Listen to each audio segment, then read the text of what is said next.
Time for the 49ers Rush Podcast.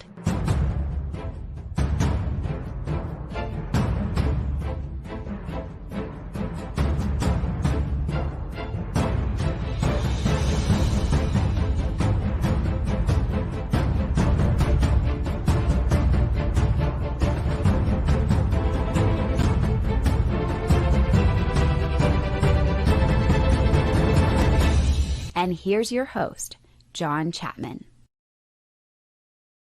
What is going on, faithful? It is absolutely incredible to be with you guys, trying to catch some people Friday lunch hour.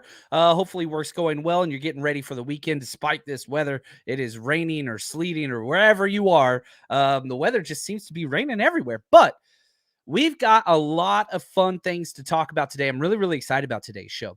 We're going to be covering some quarterback draft options. Again, obviously Trey Lance, we're going to get some updates there, Brock Purdy updates there, but you got to have, 3 to 4 quarterbacks. You got to have 4 quarterbacks going into camp. So the 49ers will be adding quarterbacks, whether through free agency or draft. So we're going to cover some options there. We're going to be covering skill position versus offensive linemen and where the term big uglies, is that an insult, what that means. And then we're going to get into the sophomore players, which I understand it's probably more sexy to talk about rookies and all that kind of stuff and drafted. I probably could have titled this episode to get more views or downloads, whatever. But the way the 49ers do business is not, quote unquote, sexy. They're not the ones that are going to go out there and they always want the big splash and, who's this new trending, whatever. That's not the way they do things. They love to redshirt players in the NFL, which is very uncommon. But it's just the way Kyle Shanahan and John Lynch do things. So we're going to dive back into last year's draft class briefly and kind of just touch on each one of those, the ones that are still around, that is, and try to see what is in store moving forward. Because again, we all want to talk about the draft, and that is appropriate because it's fun. Draft's my favorite thing. That's what got me into the NFL. I was the kid that would buy Madden and simulate the entire season just so I could go through the offseason. That was it. And that was who I was. Now I love playing the game and all that stuff, but my mind was, how do we get this new fun player, whatever, develop talent? And then NCAA, whenever that was around, which was incredible, it was all about the recruiting season and all that kind of stuff. What's up, Kim? Greetings from Denmark, he says. I love all the people out here. This is incredible. All the hashtag CCs, the countdown crew, baby, showing up in February. Absolutely freaking love it. Hashtag CC. Now let's get to our first question. This one comes from Phil on Patreon. I answered part of his question last episode, and he messaged me and he was like, man, you missed the last part of my question. Phil, I didn't miss it. I'm a squirrel. So when we do these live episodes, sometimes I get distracted and I got all these notes and all this stuff. For example, for today's show, I have 6.5 pages of notes. I'm going to do my best to follow them and I have them ordered, but sometimes I get sidetracked. So I apologize. That's part of the live show. The good and the bad is I don't always get to what I want to get to. And so I wanted to pick up with the second part of his question. He brought a question talking about quarterbacks. And he said, what are some of the options if the 49ers do draft a quarterback? What is it that we would want to see? Now, I have to bracket this conversation because guess what? We understand the 49ers, like, they've got 2 quarterbacks, okay? Trey Lance, who just put out on Instagram that he's looking for wide receivers to throw to in the Bay Area, which is great news. I was on a show this morning with Johnny Dale's Football Academy, which was a blast. Pay attention to that one. That'll be dropping soon. But, we talked about this. This is great news. If you take nothing away, news in February is usually bad. Almost any news that comes out is bad. This is positive news. If you followed the trajectory that Trey Lance and Kyle Shanahan put out there with his, when he would be available, it was this week. This would be the earliest that he would be fully cleared. And the fact that he's posting, hey, I'm looking for, people to throw to, great news. Absolutely great news for Trey Lance. The fact that the 49ers might have one healthy quarterback, I'll take it. I'll take what we got. Brock Purdy, the delayed Surgery by 2 more weeks because of inflammation, not ideal. He was already up against it with that 6-month time frame. And I want to play this clip. This was the final press conference with John Lynch and Kyle Shanahan. Shout out to the Honorable Juan Salas for getting us this clip. And again, this is the conversation of adding quarterbacks with what you already have. You got 2 guys. You need 4. Let's listen to the head coach. It always is. But, I mean, first time, when the quarterback gets his arm bent backwards and stuff, I think anybody gets hurt from that. It's unfortunate when quarterbacks get hurt, but you try to have 3. Sometimes you bring 4 into camp, but I don't think we're going to start having 5 or anything like that. So Brock did a pretty good job being durable all year, and they got his elbow in an unfortunate situation, which I think has happened to a number of quarterbacks. I mean, going back to, I don't know exactly, but even you look at Breeze, I don't know if that was shoulder or elbow that he did on the last play of the year. There's lots of situations like that, and you look at the recovery timeline, and the good thing, Stafford, I don't know if that was from an impact thing or if that just built up over time, but I know he went through some of that stuff last offseason that affected him a little bit into this year. But the good thing about Brock is that wasn't an issue. It was a freak accident that I think everyone saw what happened. And when you talk to the doctors, it takes 3 months to really get back to repairing it and building it up the right way. And in 6 months, he'll be the same guy. So that gives us our timetable / what it is we're looking for and why having so many quarterbacks is so important. Big Papa says, love our quarterback room, praying they both get healthy and prosper. I'm with you, man. A couple weeks ago, me and Wayne were on here, and we went through, and we just went off of Wayne's projections. We named all 32 teams in the NFL and said, how many of those teams are the 49ers quarterback room better than? And I think we came out to, they were top 10. They were like number 10. 22 teams, the 49ers had a better quarterback room. There were 10 teams or 9 teams that were ahead of the 49ers. 49ers are in a great spot. Doesn't mean they're in the best spot. And in today's NFL, if you are not a top 5 quarterback room, then it doesn't even matter. You got to get to the top 5 to win Super Bowls. That's just the way it is. Now, people want to throw out Trent Dilfer or Brad Johnson. I get that. Those are the exceptions to the rule. They're the Mongolians, if you will. Like, they don't follow, a couple history people probably got that reference. They don't follow the exact same plan and tactics that everybody else has to success. You want to win in today's NFL, you got to get a quarterback. The 49ers have the best defense in the NFL. They got all these skill positions. They've got all those things. You got to get a quarterback. So I do fully expect them to add a veteran quarterback and a draft quarterback or an undrafted free agent quarterback. So I preface this in 2 sections, okay, Phil? He was the one with the question.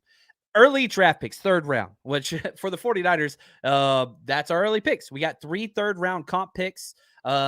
According to drafttech.com, those picks would be number 99, 101, and probably 102. So you can kind of see, like, we say early, but that's the earliest the 49ers are scheduled to pick now. I do not expect them to trade up for a pick, and I do not expect them to use one of these 3rd-round picks on a quarterback. But if they did, there's one quarterback that I have highlighted big time, and I got to say shout out to my boy Josh, 49ers faithful forever. He is in the chat. Love this guy. He is helping me with my draft prep. We are starting to build this. We also got Brian Carter. If you haven't checked out his podcast, Brian Carter 99, go check that out. He's helping as well. So if the 49ers did take a quarterback in the 3rd round, I don't think they should. I don't think they will. But if they did, I would want, and I'm not even sure this guy would be there, Hendon Hooker out of Tennessee. I really, really like this guy. And let me just say this. Daniel Jeremiah, who's probably my favorite draft content provider, came out and said, this guy is a 1st-round pick. However, Trent Baalke has entered the chat. He did tear his ACL in November. Because of that, that will drop him down the boards to, I think, the 3rd round. Will he be there by pick 99? I doubt it. But if the 49ers, if you told me the Niners are going to take a quarterback in the 3rd round, if you told me they were able to get Hendon Hooker, I would be ecstatic. I love this dude. He's huge, 6'4", 218. It's funny watching his film because he reminds me a little bit of Trey Lance. Though, he's more of a plotter, bigger running back type guy. throws an amazing deep ball, just like Trey Lance does. He even wears number 5, which is awesome. But, the athletic comps, you're looking at a Daniel Jones, Quincy Carter type guy that excels in the deep ball. But again, tore his ACL in November. You put that 9-month time frame. He's young. He's not that young, though. He's older than Trey Lance and Brock Purdy. In fact, every quarterback we talk about today is older than Trey Lance and Brock Purdy. That's how young those two guys are. He's 25 years old because that COVID exemption, everybody got this extra year. But anyway, Hendon Hooker would be the guy I'd want in the 3rd round. Okay. What's up, Daryl? Appreciate the super chat. He says, miss you, fam. Go Niners. I love it, Daryl. You are the freaking man. Appreciate your generosity in the super chat. Now, 2 later round quarterbacks that are getting the most attention. These are guys that you would take in kind of the 5th, 6th, 7th round. And again, you have to understand every single one of these quarterbacks, you can make the argument, well, they won't be there at that point or they shouldn't be drafted. Just like Brock Purdy. Probably 20 teams, maybe even more, did not have Brock Purdy on their big board. 49ers did. But he went 262. So again, once you get to it's very difficult to predict late round picks. It's easy to pick the first round, relatively easy. Late round picks are very hard. Last year when we did our draft book, which we're going on, I think year 9 of me doing a draft book, because I started doing that just on my own because I'm weird. I think this is year 9 of us, like me making a draft book, and that's available to all of our Patreons and all that stuff. We're going way over 200 this year. Now it's going to be a little bit more, how do I say this? Less in depth on each prospect and covering more, a little bit more shallow but broader blanket, just so we could cast a wider net this year. That's the plan. But the 2 quarterbacks that I like later in this draft, Jake Haener. Let's just be really, really honest. Local kid, Fresno State. Everybody likes him. 6'1", 200 pounds. He's 24 years old. And there we go. Josh right there. Haener in the 5th. I think that's where he's going to go, 4th or 5th round. My favorite thing about him, he's played in 32 career games. So he's got the experience, good arm strength, not elite, super high football IQ, ball placement is everything. And he's a clutch player, like NBA Jam, right? Like he shows up and he's just a gamer. Smaller size, injuries are a concern, but the comp that we have for him is Tyler Heineke, that type of player, right? That just goes out there and outperforms. And whenever he shows up at the combine, which is relatively short, close, we're talking about a week. We're a week away from the combine, ladies and gents. He's going to fall down draft boards because he doesn't measure up. 6'1", 200. Yeah, he comes in less than that 6'1" number. If they, bumped up his height numbers just for the program or whatever else, that's going to hurt big time. If he's less than 200, that's going to hurt big time. So those are some low-level thresholds for the quarterback position that you kind of got to hit. And so if you're over 6'1", 200, now you're talking 4th round. He comes in 6 foot, 192. I hate to say, man, how can half of an inch and 10 pounds make that big of a difference? In today's NFL, with quarterback injuries, it matters.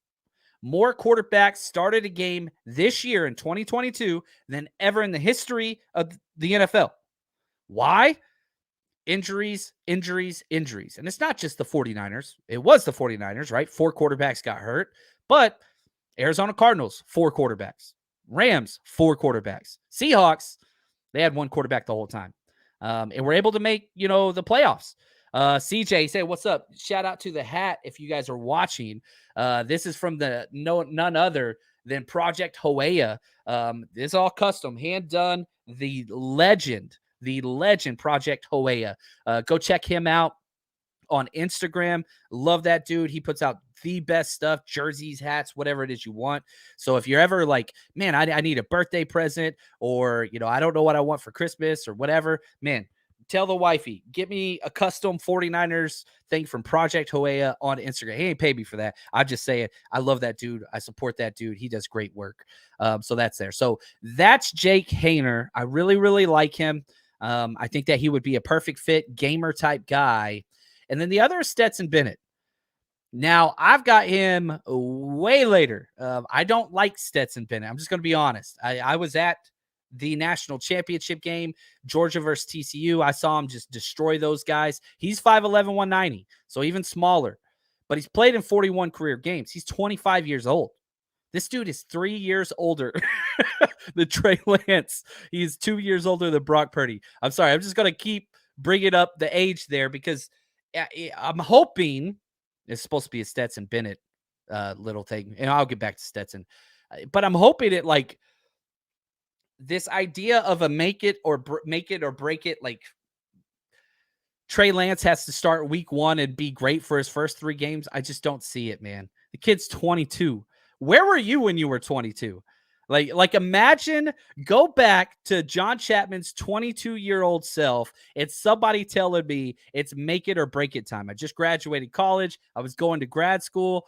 I worked the Costco shift in the morning while I was in grad school from 4 to 8 a.m. Then I would go take classes. Then I go work at a bank, and I was pursuing a real estate career and trying to become a history professor at the college level. That was where my life was. Look where I am now. Things change.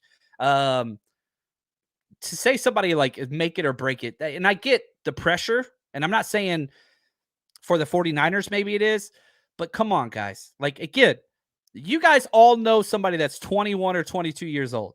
Like, imagine thinking their career hinges on whatever it is they're doing right now. I just don't see it. I'm sorry. For me to like try to understand that, it just doesn't make sense. But it's what it is. Oh, look at this. We have I got a little announcement to make. Paul Hope, the man, the myth, the legend from across the pond. He says, I'm 43 this year. That's a long time ago in a galaxy far, far away. Next Wednesday at noon Pacific Standard Time, the Honorable Paul Hope and Lee Gowland are going to be joining us on this show. So bringing the the fellows from England over, and they're going to be on this show. I'm so excited about that. So that's next Wednesday at noon. I wasn't planning on bringing that up today, but excited to hang out with Paul and Lee. They are just the best people, man. I haven't had a chance to meet Paul in person. Lee, I have a few times, but I'm hoping that changes this year. You know, that Jaguars game. Oh, I'm crossing my fingers. The 49ers are set to visit Jacksonville this year. Really, really hope that's going to be a London game. And if it is, the 49ers Rush road trip, we ain't going to miss an international game, period. I got to redo my passport. It expires next month. So anyway, that's there. So go check out their channel. Just type in, UK Faithful. They are everywhere. They do a hell of a job. And again, if you in the off season, there's 2 types of fans. Okay. There are fans that I got to get away from football because I'm sad and depressed and, just set back. And there's nothing wrong with that. And then there's the other ones. It's just like all my content's gone.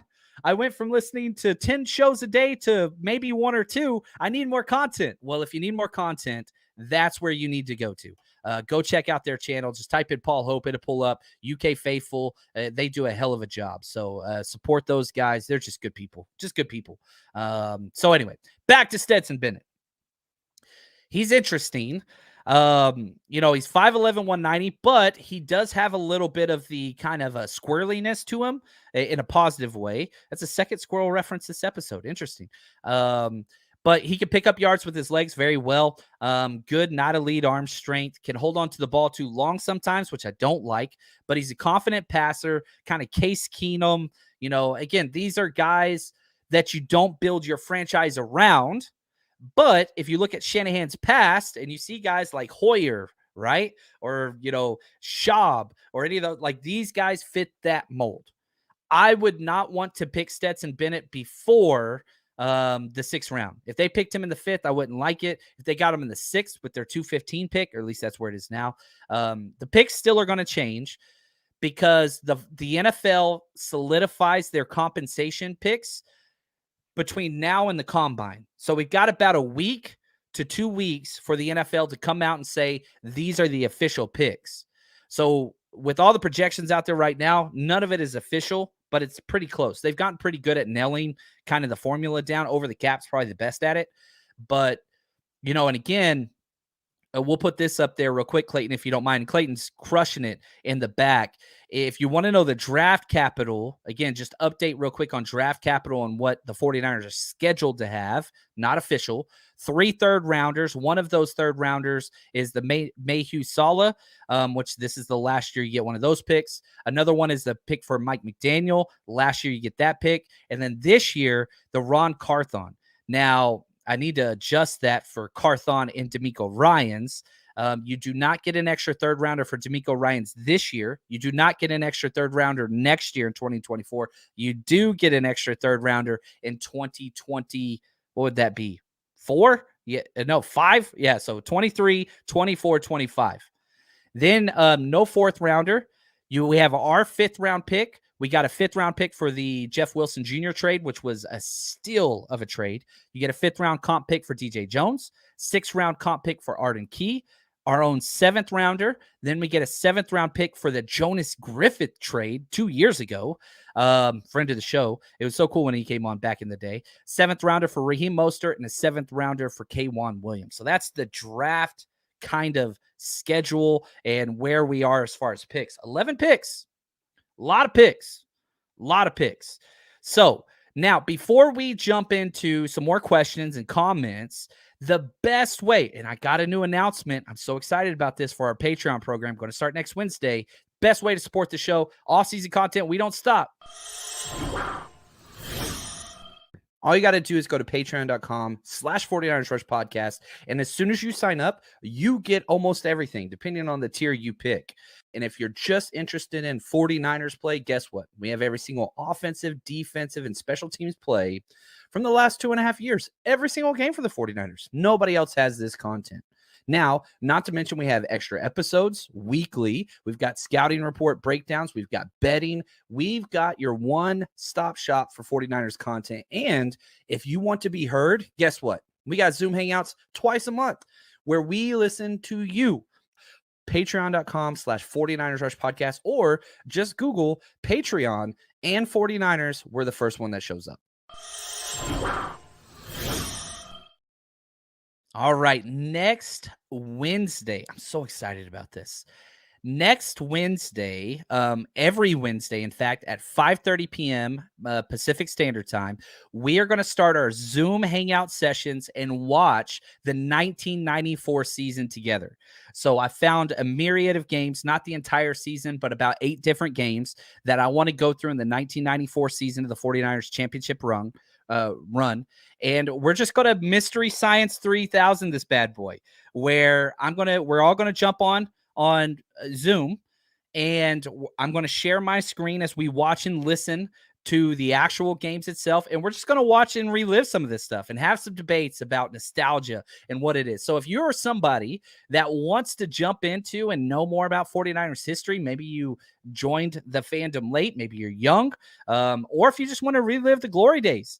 It was the last time we went on a Super Bowl run and brought home that ring. So we're going to start that, and it's going to be almost every Wednesday. I do have some Wednesdays I might have to miss in this offseason. But, yeah, we're just going to see how it goes. And, man, I'm really excited about that. One, it's going to bring about community because you'll get to see and interact with other fans, which is important. But, two, I think it's just going to be fun. And just putting things into perspective. Like, even that 1994 season, I started going through some of the games myself. Man, there were some bumps in the road.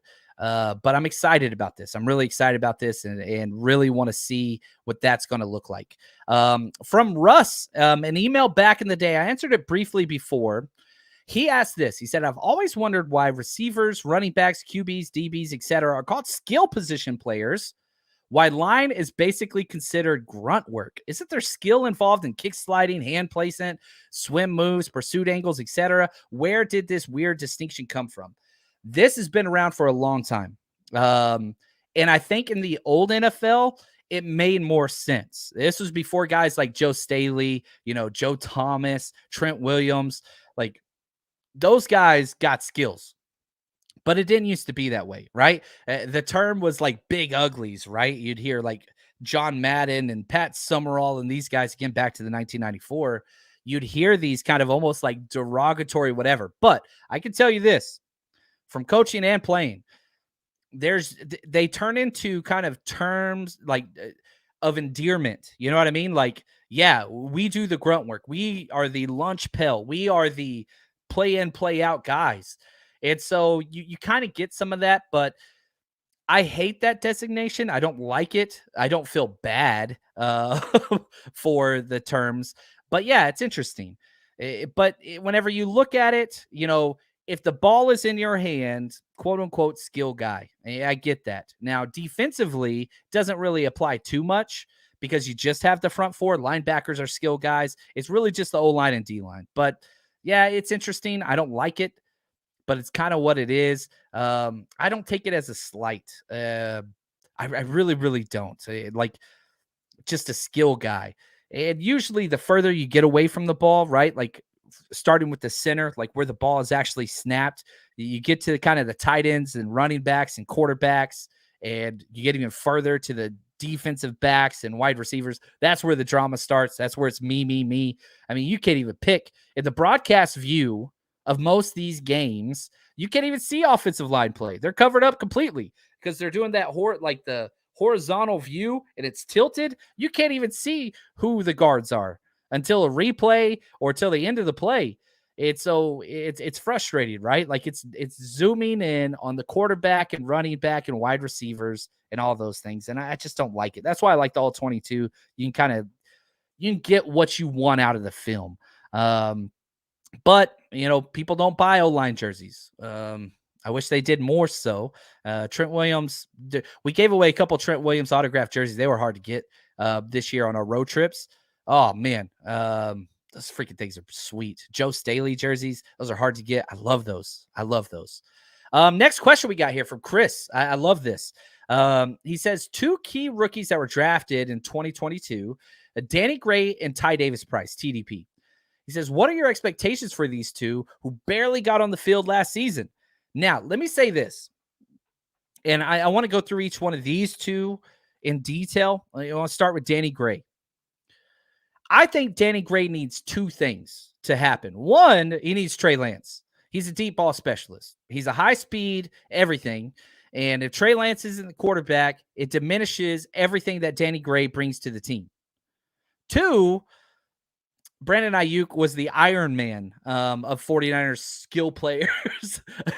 And I think that was a big deal because, like, if you look at the snaps, Brandon Ayuk played 1,162 snaps this year, and that's regular season and postseason. 1,100 plus snaps. Debo, 816. So you're talking about somebody that did 300 plus snaps over Debo, who was the second wide receiver. Jennings, 610. Danny Gray only played 96 snaps on offense. 96, not even 100. Now, why was that the case? And, Big Papa. Dude, I love this dude. He knows his stuff. Gray was playing well on special teams last year at the end. It was nice to see. That's in my notes. Thank you, Big Papa. He absolutely carved a place out for himself in special teams as the punt gunner. I mean, he was incredible. It probably started the last 6 games, and, man, he was awesome. The speed's evident. The problem was on offense, route running was suspect at best for the first half of the year. And you look at his stats, he had 1 rush attempt for 9 yards. He had 1 catch for 10 yards on 7 targets. Like, not a good rookie year. However, he has found himself a role on this roster in special teams.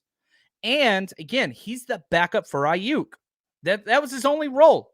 So the only time he was on the field was when Ayuk was on the sidelines. Well, Ayuk played pretty much damn near every snap. And so it was just limited. Now, you don't expect Ayuk to play every snap like he did last year. This just gives a little bit more credence to the idea of, okay, we can work him in a little bit more. Now, again, you got to have Trey Lance. Brock Purdy, I love Brock Purdy. And if Brock Purdy is the starter of this team for the next 10 years, I would be so happy. He's incredible.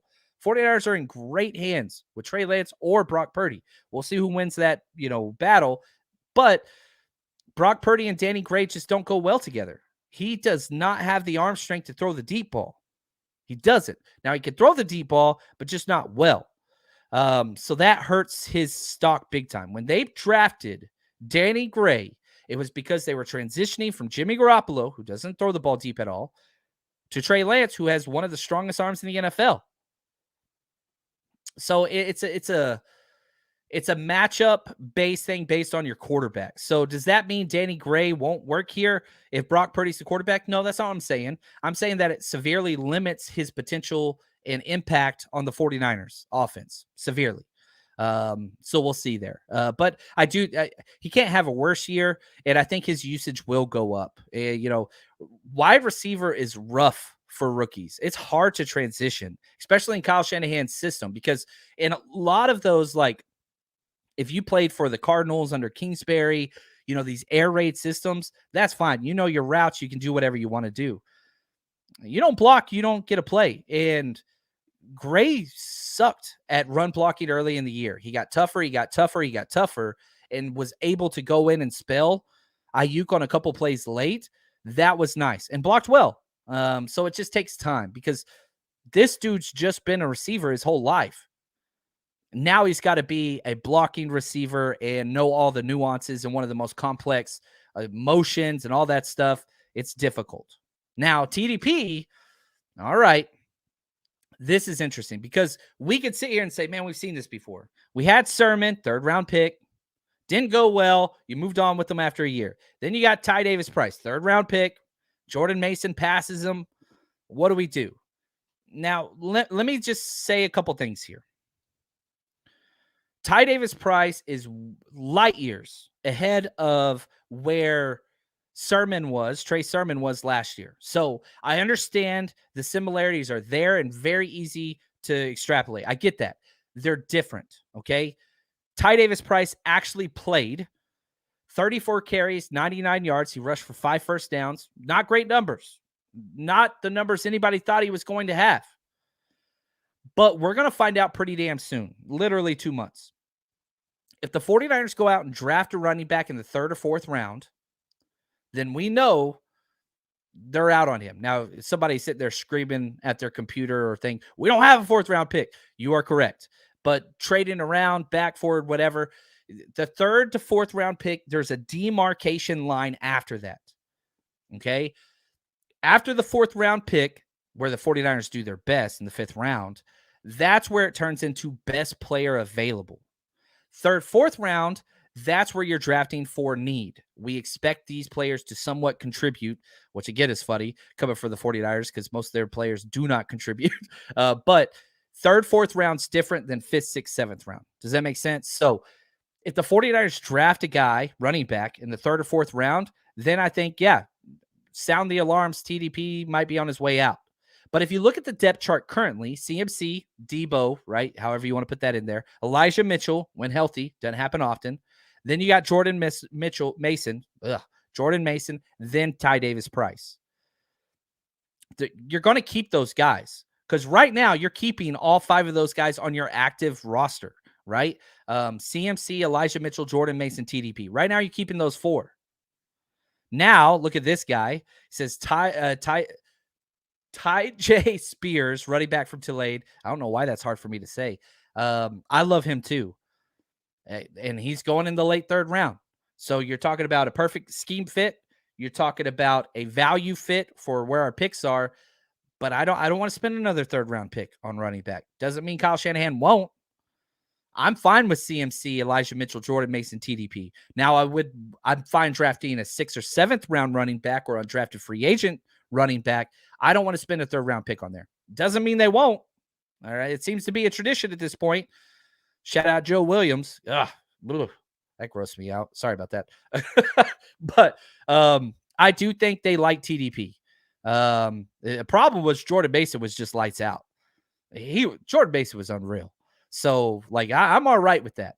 Mosquito Killer says, I feel like if Mason can work on blocking this offseason, we'll see him take a big leap. Man, I hope so. Because I love Elijah Mitchell. I paid a significant amount of my money to get Elijah Mitchell to our draft party last year. And that was freaking awesome. And he was great. I legitimately love Elijah Mitchell. The injuries are concerned, but you cannot tell me there's a difference from Jordan Mason and Elijah Mitchell. They're the same person. They're the same running style. They have the exact same effectiveness. Exact same. The only difference is that Kyle Shanahan trusts Elijah Mitchell more. Now, why that is, blocking, pass blocking, whatever, that's where that comes from. But if you are looking just at production itself, yeah, there's not a difference there. I mean, listen to this. This is crazy. I didn't even know this. I did not have this pulled, but I'm on Pro Football Reference right now. Okay, Elijah Mitchell, 45 carries. Jordan Mason, 43 carries. This is past year. Elijah Mitchell, 279 yards. Jordan Mason, 259 yards. Touchdowns, 2 Elijah Mitchell, 1 Jordan Mason. 6.2 yards per attempt. Elijah Mitchell, 6 yards per attempt. Jordan Mason. They're the same. They're the same running style, fierce, physical, downhill, through people's souls, which I love. They're the same damn guy. One just doesn't have the trust yet, right? They're same. They're same. Ugh. And that doesn't mean I don't like Elijah Mitchell. I freaking love Elijah Mitchell, but I also love Jordan Mason. And so I just really hope, I really, really do hope that they trust him more. You know, I said in the Eagles game right after the injury to Brock, I said it before. I was like, man, where are the Eagles weak? Right up the middle. Dude, this is a Jordan Mason game. Didn't give Jordan Mason any snaps. Yeah. Alberto, he says, drafting a running back doesn't mean TDP is gone or done. It's always good to have a running back in line. Right. And so my argument is that if you draft one early in the 3rd or 4th round, I think that's what that signifies. If you draft one late, then I think, does that make sense? Yeah, they're going to get running backs. You got to have 5. You got 4. You got 4 on the roster. You got 4. I like them, right? CMC, Mitchell, Mason, TDP. You got 4. You have to have 5 or 6. So they're going to be adding some more. There's no doubt about that. Now, this wasn't part of the question from Chris, but I wanted just to quickly go through, and this is going to kind of wrap up our show, the other sophomore year or second year players, right? And you got to start at the top with Drake Jackson. And we're going to allow the head coach himself to give a lengthy answer to why Drake Jackson, who had such a promising start, was like 3rd in the NFL in tipped passes through like the midway point of the season and was just a pass rushing specialist, all those things. He was a healthy scratch down the end of the year. Why? Let's listen to Kyle Shanahan. I think we can get, I think Drake showed a lot this year on what he can be. But he needs to get to what he can be. I thought he was closer to that earlier in the year. It was a long season. And I think he learned as the year goes, if you lose any power in this league, it gets a lot harder. And we had a decent group of rushers. And I think as the year went out and just got towards the end, it got too long for him. And his body wasn't quite ready for it, what we needed. And if we had an injury or something, we were definitely going to get him up. But we felt towards the end of the year better with other guys. And still, he's the exact same talent that we drafted. We really enjoyed the person. But like I said to a lot of our guys in our meeting yesterday, that people don't get what anyone means by how long an NFL season is. And all the college players here are coming in. Is this what I hear? Is this what I hear? When's the rookie wall? And it's the same stuff for veterans who haven't had to mentally strain the pressure of what you're trying to do when you're trying to do something more than just play your games and get to the playoffs. And I think our whole team felt that this year. And so everyone's exhausted. And that's what I want people to know going away. Yeah, I'm going to get away because I need to recover, but everything in these next 6 months is dedicated to how I can make it through that. And making it through that isn't totally natural. You can't just show up and do that stuff. And it goes for rookies more than anything. But it goes to coaches. It goes to all your players, how you sleep right, how you eat right, how you live your life, how you get all stuff in order. So you're planned for that 6th to 7th month challenge that you're going on. And I think a lot of our guys got to see that, which I think is good for them. And they all say the right things when they leave. And then we'll see how they handle it when they come back. But when you ask about Drake, he's got the ability to really help us. So we're counting on him to do the right things to maximize his ability. That's a long answer, but I don't know if you're needing some motivation in your life. That's what you need to do. You gotta put the work in to get to where you want to go, whether you're Drake Jackson, John Chapman with the podcast, or whomever, you've got to. It's funny because, back whenever I was a teacher, right? I taught junior, seniors, whatever else.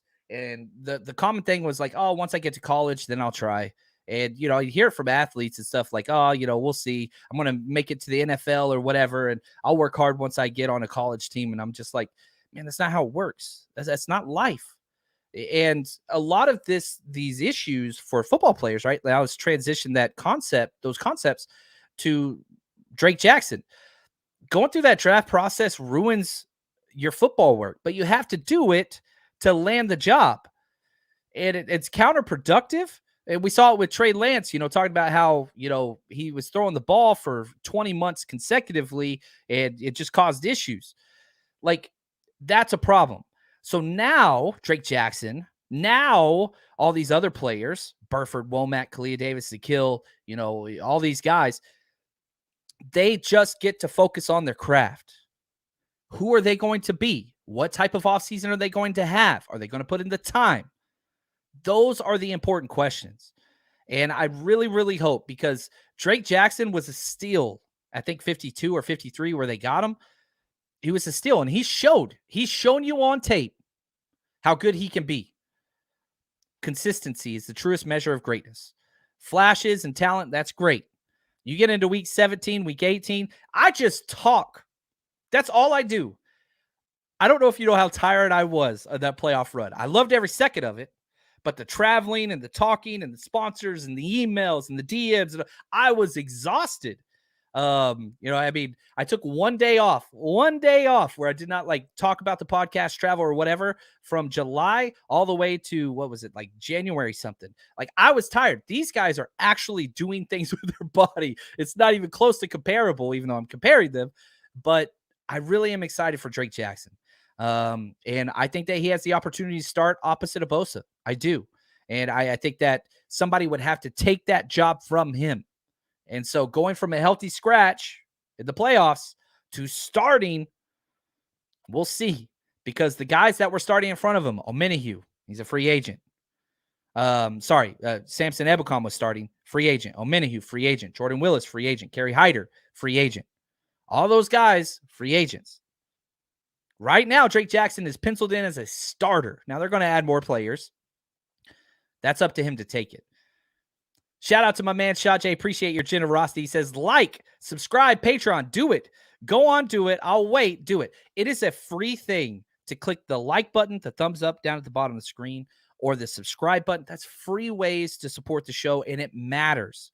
That's how we get more viewers. That's how we get recommended to more people. Wherever it is you're listening, whether that's Spotify, Apple, free ways to support the show. Really, really appreciate that. Thank you, Shot J. Appreciate you bringing that up. Now, Burford, probably the best rookie that we had, not named Brock Purdy. Burford was incredible. Started week 1, rotated. Will he stay at right guard? Will he transition to right tackle? That's things to see. Look at Shot J.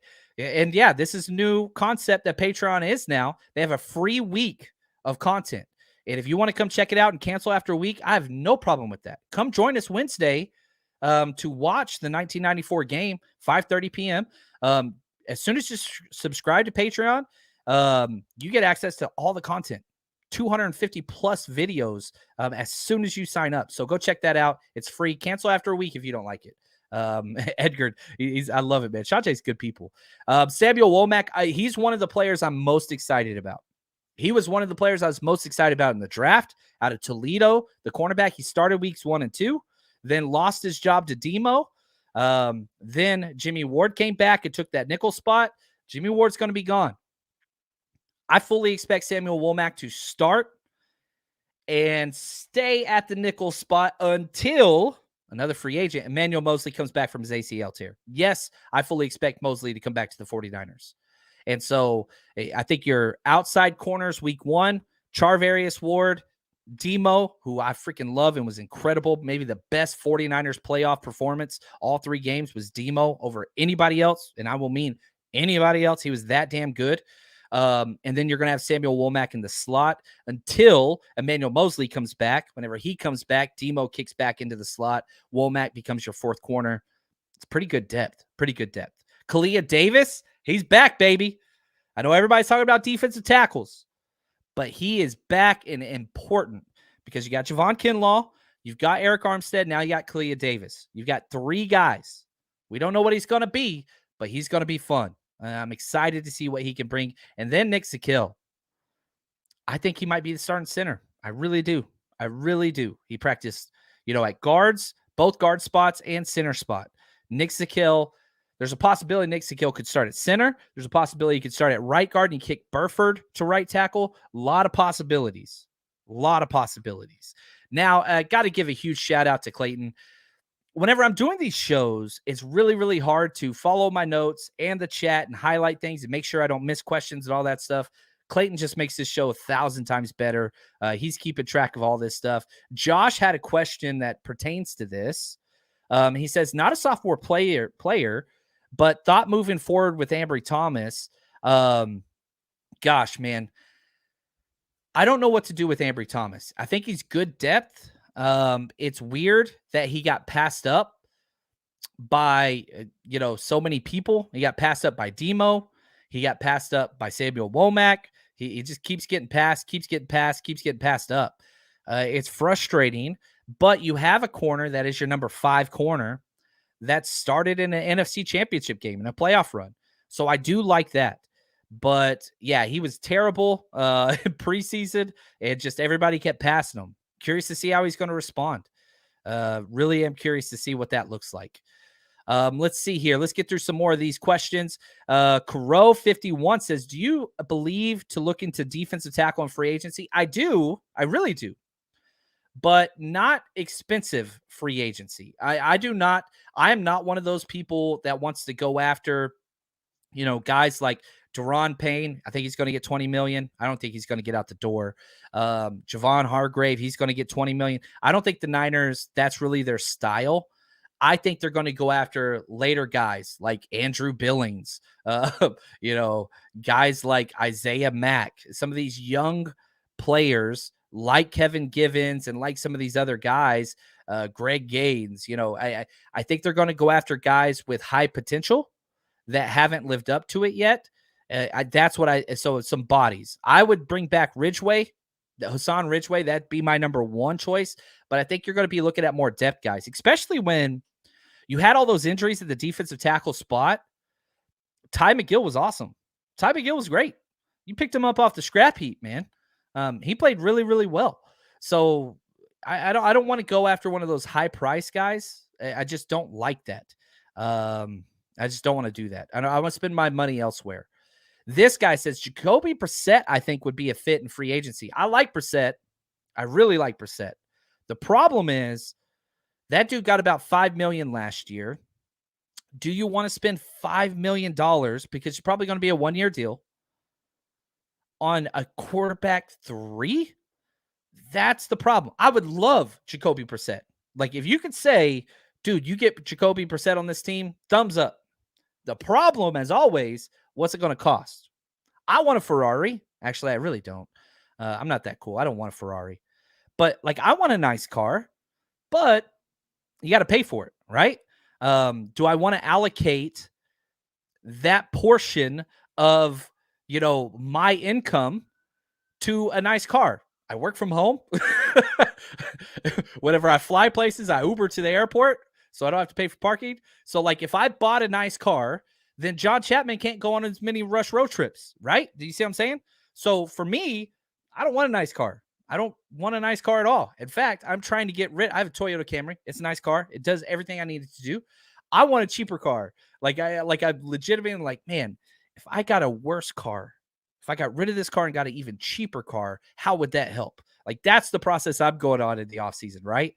And for the 49ers, Jacoby Brissett's nice. $5 million for a number 3 quarterback. Do you remember how pissed off people were last year when they chose to release Nate Sudfeld, who was at $2 million? Now, the 49ers are going to be keeping 3 quarterbacks guaranteed this year. But $5 million, maybe you talk to Brissett and say, hey, man, We'll give you $3 million, but you'll be coaching with Kyle Shanahan once your career ends. That might be a nice package deal there. I would not be upset with that one at all. A couple more questions. I think I have about 5 or 6 more before we jump out of here. I said we are going to jump out of here a while ago, but man, I'm having fun. I hope you guys are having fun too. This is awesome. Mosquito Killer says, John, you think Zach Allen would be a good pickup if they go after him in free agency? I think that's who Aponte was talking about. I like Zach Allen. I think that he is a much better fit in what's it called? A 3-4. That's kind of what he's played. He's played that kind of JJ Watt kind of role. But I do like him, and I think that he would be fine. We would probably put him in the 3 technique. I think that's kind of what he would play with us. I do like him, but again, is he going to be a cap casualty?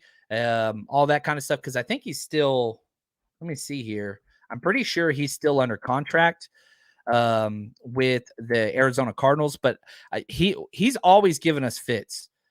And yeah, he's an unrestricted free agent this year. So he's 26 years old. I'm pretty sure. I don't know. I like him. I would love him, but I think that's the type of guy that's going to get 7 or 8 million. And we'll see. I mean, he's a big dude. He's a big dude. So I'm not sure how he fits with us. Defensive end, defensive tackle. He's been that 3-4 D end. But he's a hell of a football player, and I would love to get him. I'm not sure he's the best scheme fit, but man, he's a damn good football player, and you could find a spot for him 100%. He hasn't been on my radar, but there's no reason why you couldn't bring him in and it'd help. It wouldn't be on my highest list of priorities, but Aponte knows what he's talking about. And so I'd like to hear his logic on that is what I'm saying. Bro Montana, what's up, man? He says, John, I'm seeing a lot of hashtag CCs mention Broderick Martin for San Francisco. Also Dante Steele, Maro Ojamo. I like him. The center, I think, for Michigan. You seen any of their tape from this draft class? I know you've seen Ojamo. I have missed your live. Appreciate it, Bro Montana. Yeah, getting tape is hard. I'm struggling. My sources that I've gotten draft tape for in the past have changed jobs, and that has affected it considerably. I'm still fighting to get more all 22, so I'll stay with you. But yeah, we're going to do so much draft content. And so a lot of those names I haven't done yet, so I don't want to give a dishonest or, somebody else's work. Haven't worked on all those guys yet, but we'll add them to the list and we'll see what we can find on them. Josh says, watch out for Cleas Davis. Kids come in this year in low expectations. He doesn't have to start. He gets to come in on spot duty after just sitting and watching the organization for a full year and just come in and just wreck shop. Remember, this dude was a linebacker. He was a linebacker. I'm excited about him. Really excited about him. Alberto, he says, have a quick question. Trading Mitchell, maybe for some draft picks due to his eligibility, couldn't stay on the field and produce. Running back, we've got 4. What team is going to trade for Elijah Mitchell? You might be able to get a 5th round pick back. I would prefer Elijah Mitchell over a 5th round pick personally. We've got 11. We've got a lot of those picks, and we know Elijah Mitchell can do it. It's just the health thing. And yeah, his health is a concern. Nobody going to trade for that. I say that. You trade Jeff Wilson for a 5th, which was, golly, man. I remember when that trade happened, and I was like so ecstatic, and people were like, man, you don't do that. You don't do that. You don't do that. Dude, that was a fleecing. That was a fleecing. Guess what? Jeff Wilson Jr. is now a free agent. They gave up a 5th for a running back that they barely used and wasn't very good. Gosh. No, I would not trade Mitchell because he's so cheap. He's basically free to keep on the roster. And I would take Elijah Mitchell over a 5th round pick because you still got 2 more years. It was only his 2nd year last year. You still got 2 more years. This year, next year, I'm staying with him. Unless, now, if somebody came up and offered me a 4th rounder, I would listen to that conversation. I really would, especially because the 49ers don't have a 4th. And because you heard my rant earlier on Jordan Mason, I keep messing them up. They're the same damn player. I would be interested. So if you could get me a 4th round pick, I would listen to that conversation. Straight up for Elijah Mitchell, yeah, I would listen to that conversation. and I just use that 4th round pick on another running back. That's probably what I would do. Is he going to be as good as Elijah Mitchell? Probably not, but healthier and extending that cheap rookie deal. 4th round pick, I would listen. 5th round pick, I would not. 3rd round pick, hells yeah. We're doing that trade right now. No questions asked. Anywhere in 3rd round, I'm in. But I do like it. But again, the only reason why I entertain that is because I love Jordan Mason, and we have the same amount of production in Jordan Mason. Does that make sense? I hope so. This guy, if Drew Sanders, Arkansas linebacker, is there, I hope we snag him. Could replace Aziz. Man, the linebacker room, it's pretty freaking solid. It's pretty solid. I know Aziz is gone, and that sucks because he's incredible. But Oren Burks was great. He was incredible coming in and playing. Marcelino McCrary Ball, super high ceiling. Curtis Robinson, love it. DFF, don't like, more of a special teamer. But man, I'm excited, man. I'm excited. I'm really excited. Yeah, I like this linebacker room, and man, I freaking love it. I love it. So appreciate you guys. Y'all are incredible. Yeah, here we go. Another question real quick before I jump out of here.